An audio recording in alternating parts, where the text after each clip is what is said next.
Sarà una bella giornata di sole sulle nostre regioni. L'alta pressione delle Azzorre porta il bel tempo ovunque. Vediamo il dettaglio. Sul Veneto ampio soleggiamento, saranno previsti tuttavia nubi sparse diffuse, talora anche con qualche locale addensamento sui rilievi, ma senza alcuna conseguenza. Diamo uno sguardo alle temperature, le massime saranno comprese tra i 23 e i 28 gradi, minime tra i 15 e i 21 gradi circa.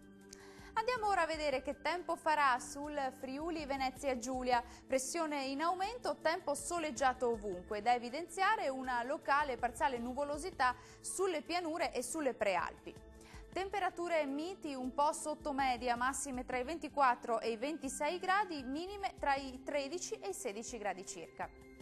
E concludiamo con uno sguardo alla situazione del Trentino Alto Adige. Anche qui avremo bel tempo soleggiato su tutti i settori, più nubi sparse tuttavia sulle aree centro-occidentali del Trentino e sulle Alpi di confine. Temperature estive piacevoli, massime tra i 26 e i 29 gradi, minime tra i 15 e i 17 gradi circa.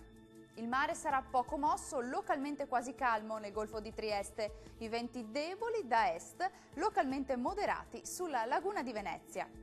Dal meteo di Antena 3 è tutto, arrivederci!